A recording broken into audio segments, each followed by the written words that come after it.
Hello, it's Monica from Crafting with Quilling Lady, and today I'm going to show you how to create these two super quick cards using one sketch which you can adjust. And I'm going to use those free printables you can get, and I left the link to Facebook in the description down below where I got it. So this is the sketch I'm going to use today, and I'm going to adjust it later on to create a rectangular version.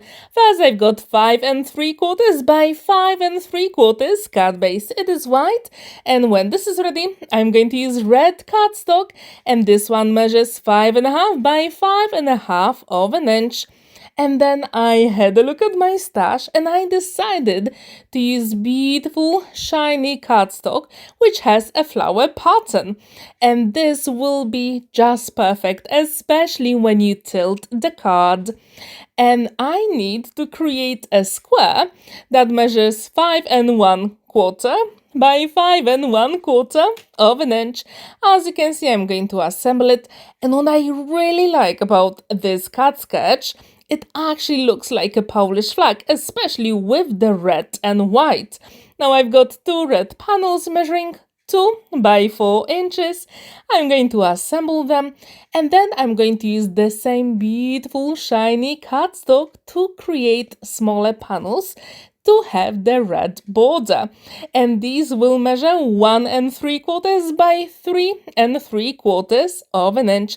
As I told you, the images you saw are free, you can get on Facebook, and I really recommend you go and check it out. I actually asked the Facebook page if I can create a video and show their designs, and they were really happy for me to do it.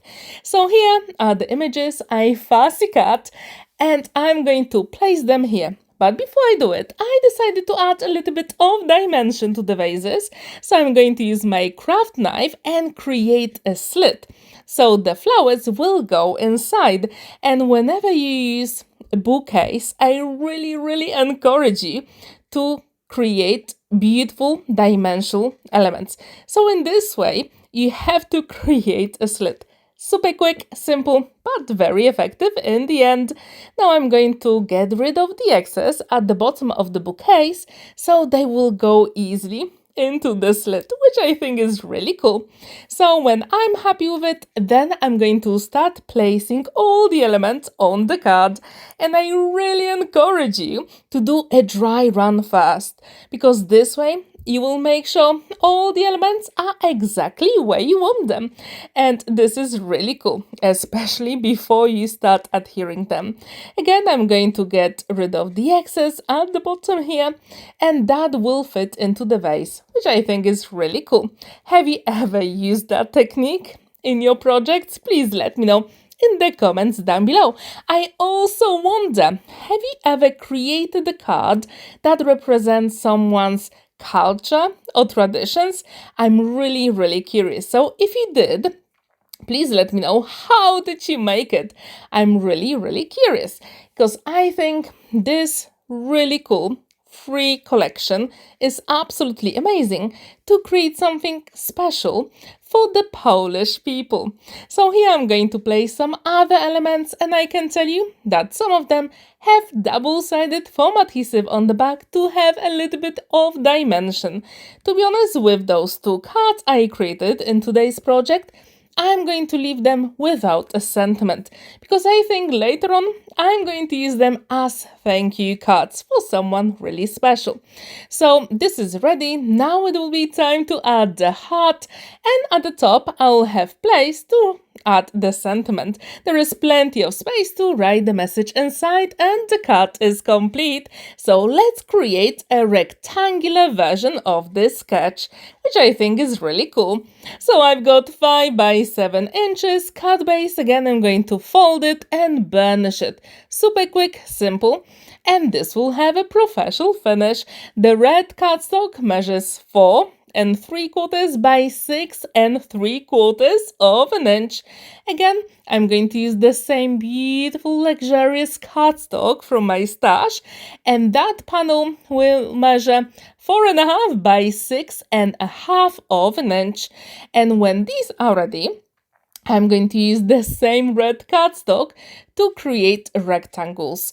And these will measure, as you can see here, 1 3/4 by 4.5 of an inch. And when they are placed using my one and only liquid glue, magic glue, because I do have time to maneuver the elements if I need to, I'm going to use the same beautiful shiny cardstock to create rectangles that will go inside. And these will measure 1.5 by 4 1/4 of an inch. So these sketches you can adjust to whatever project you want. And I think this is really cool about any sketch. And I'm really happy that this one actually looks like a flag a little bit. So here I've got the elements ready for the card. I've got double-sided tape on the back, actually dimensional.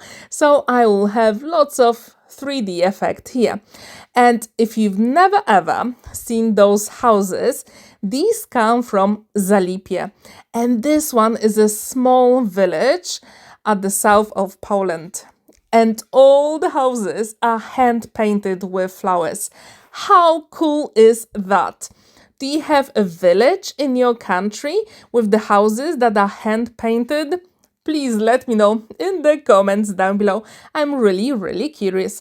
And also, I left the link to the Facebook page where I got those beautiful illustrations from. And I'm going to leave some information about ZALIPIE as well, if you're interested. And the card will be completed super quick and simple. As you can see, I do have space for a sentiment, which I'm going to add later on. And the card is complete with those beautiful images. It was super simple to create those 2 cards, and I did it in 20 minutes. Thank you so much for watching and spending that time with me. Don't forget to like this video, give it a thumbs up, and subscribe to my channel if you haven't already, because something really cool is coming very soon. Have a wonderful day and happy crafting! Bye for now!